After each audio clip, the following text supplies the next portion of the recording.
So I'm Colin Silva. I work at NuSkin as a program manager we used to be called the CX department, but now we're the sales channel development department, but we still do a lot with CX, so it didn't go away. I've been at NuSkin for 13 years and just totally love my job. I love networking, so I'm really happy that you guys reached out and, wanted to hear what we had to say at NuSkin about career development and all that.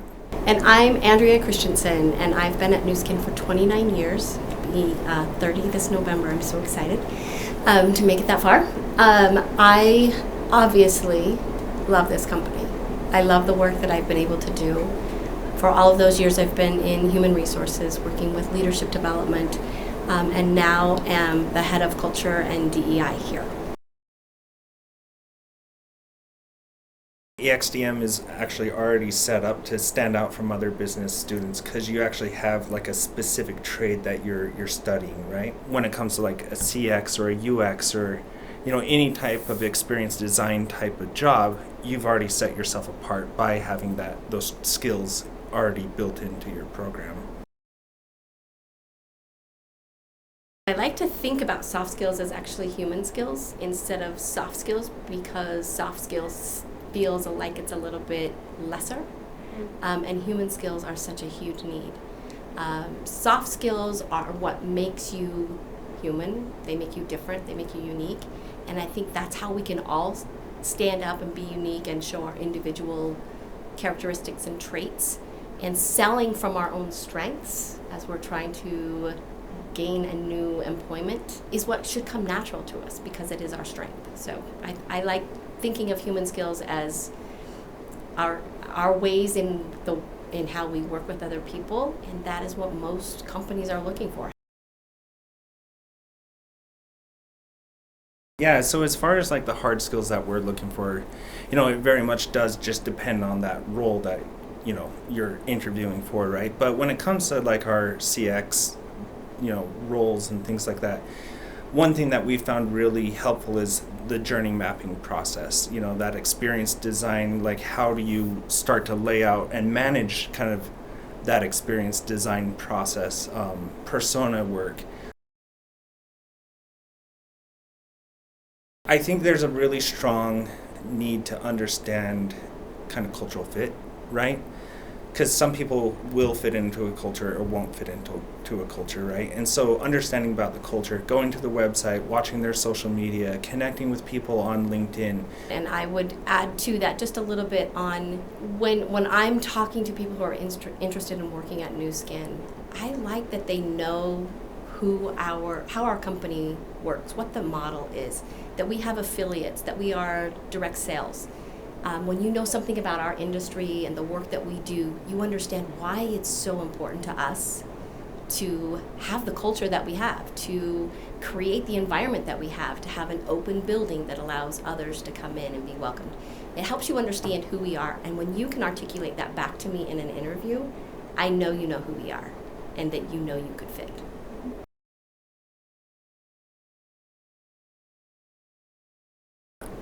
I think we kind of touched on that, just in the previous question. Researching the company, understanding what it is that our industry is, just understanding that about who we are is, it's going to set you apart very much. Yeah, I agree. I think that's one of the most helpful ways to engage employees at NuSkin is when they understand our affiliates and they get an opportunity to work with them. That energy that they have is contagious, and that is not something that you get at Zions Bank. You get a different customer walking in, or at Procter & Gamble, you're dealing with vendors. We are dealing with humans who are so excited, and they need this excitement delivered back to them. So it creates a better experience. So when you come in knowing that that's what this is about, I think it sets you apart. For me, when you're trying to stand out on a resume, I think really identifying key pieces that connect with that research that you've done about the company. How does what I bring to the table apply to NuSkin? Or whatever job you're applying for. I've had people in interviews not remember what the job was that they were applying for. and how disheartening that is for me to be like cheering for you and rooting for you, but really, do you want this? And so I think being able to identify what you've done in the past, creating that story and being able to tell that, not that you've just done 17 things, but how that will help you be successful and help the company be successful. So NuSkin does not require cover letters, and certainly doesn't base their opinion on that. But in my opinion, what a cover letter does is it gives you an opportunity to tell an additional story, to really bring somebody in. When you're thinking about what an interview was doing all day, they don't just interview employees or potential employees. They have their normal everyday job. And so sometimes they're coming into an interview and they've been doing 7 other meetings. This helps them really hone in quickly on who you are and what you can bring. So I think having an opportunity to be creative and tell them right up front how you will make an impact. Yeah, and when I was recently, hiring for an intern, like there's a lot of people from the experience design management major, and you guys are all learning wonderful things, but you're all learning very similar things, right? And so your resumes will look very similar, but it's that cover letter that kind of adds the cherry on top, the cream and cherry on top. And it's like, that's how I did get to know you better and see, okay, this is how you possibly are applying it, or this is who I'm working with, kind of giving that personality that you don't see on your standard resume, right? So I personally like cover letters, but it's not required. I just personally like them. I personally don't have time to read a whole novel, so don't write your whole biography.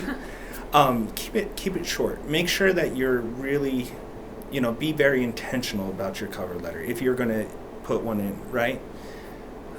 Maybe 3 paragraphs, and just make sure you put those power statements in to show who you really are, but don't go 3 or 4 pages or a novel kind of like this explanation is becoming, right? Just keep it short and sweet, because we're going through 20 different other resumes, right? So it's good to stand out and then let me make a decision really quick. The biggest mistakes in an interview is not showing your whole self and feeling like on Zoom you've got to step it up a notch, because they're not watching all of your body language when you're in person. So it's a little bit difficult there. Showing up late it's always easy to blame that on technology or outside things, but we hear that a lot, and so it feels maybe not as sincere. So showing up on time, being very detail-oriented, sometimes starting that interview off with that first question of tell me a little bit about yourself. That key word there is little. We, again, don't need a novel about what you did in 3rd grade. We need high-level highlight reel.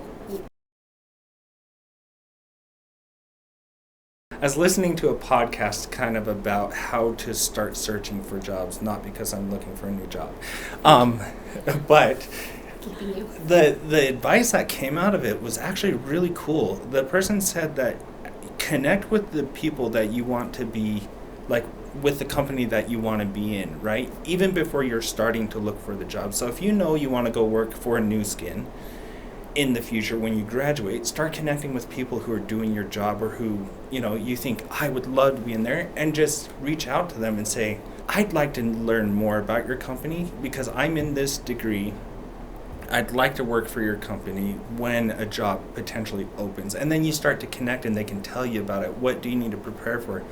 In most cases, people want to help other people and share their experience. Like for me, if somebody reaches out to on LinkedIn to me and they're like, hey, this or that, I'd be happy and overjoyed to share with what my experience is at NuSkin.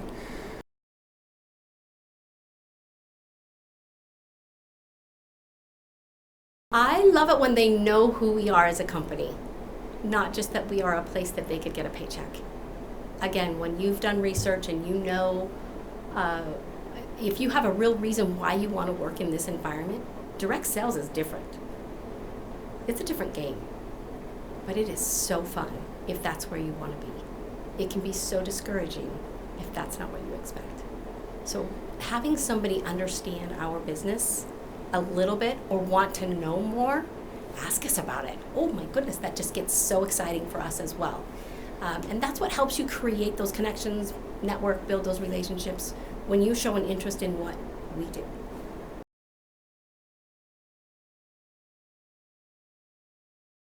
I think it just going back to kind of what we previously talked about, like connecting through either, the job boards, right? Connecting through LinkedIn is a very, very rich tool at your disposal. You can quickly connect with people and get an understanding, right? Career fairs, right? You could even go on to the online and look at all the career fairs happening and find out who's attending them, and then you see the company that you want to work for, well, you should be there, right? Because you can meet the recruiting staff, you can meet some of the people who are actually hiring for positions, internships. Just be aware of what's going on around you and connecting. Don't just depend on LinkedIn. It's not the silver bullet. Doing your homework in multiple areas, I think, is the best way to connect with companies.